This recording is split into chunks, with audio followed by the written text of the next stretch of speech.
Okay, so in the case of Brown v. Board of Education, the court ultimately ruled that the notion of separate but equal, aka racial segregation in education, was unconstitutional.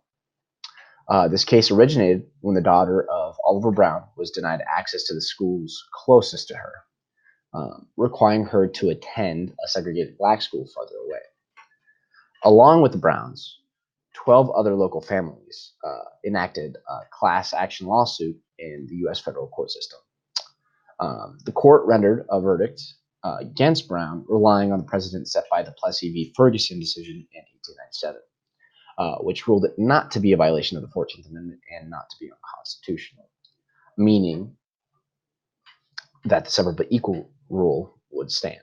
Um, so, in turn, they appealed to the Supreme Court system with the support of the NAACP, and that's when all of the national level of Brown v. Board of Education began. So the central question that the Brown court tries to answer is whether the 14th Amendment's Equal Protection Clause prohibited the segregation or not. For the re-arguments of the counterside, they use the historical information pertaining to the drafting of the actual amendment.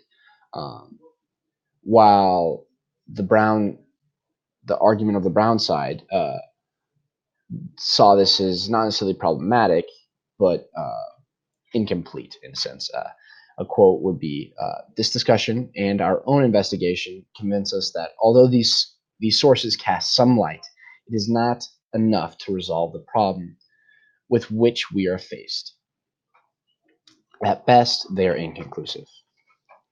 The court also agreed with this, stating that using historical information was difficult because of the change in time and everything that's happened from those changes from the governmental standpoint and a societal standpoint.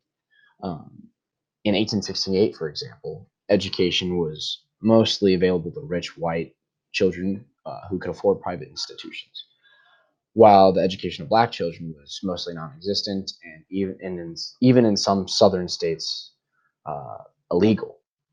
So compared to, or in contrast to 1954, it was much more important, and it was a much more important function of our local and state governments, as they state in their case.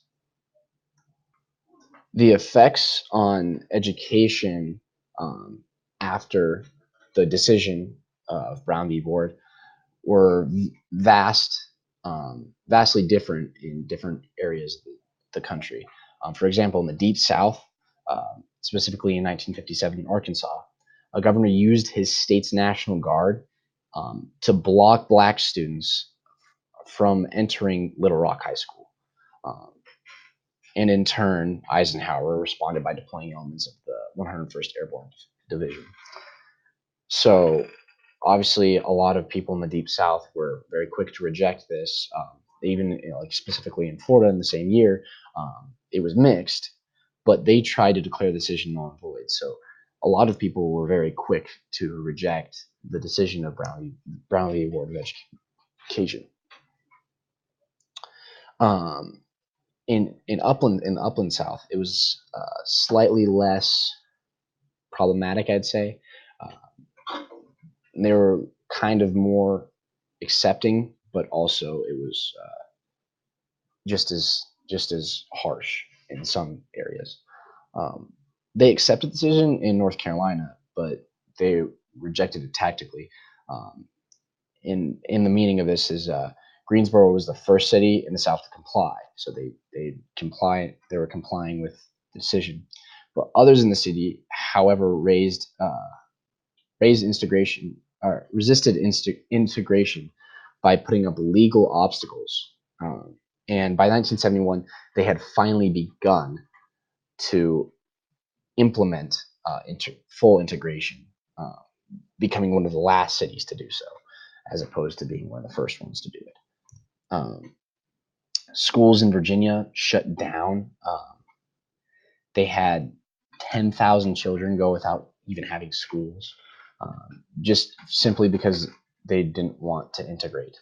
Um, so I think it's kind of uh, crazy to look at how people go to such lengths to prevent those things from happening.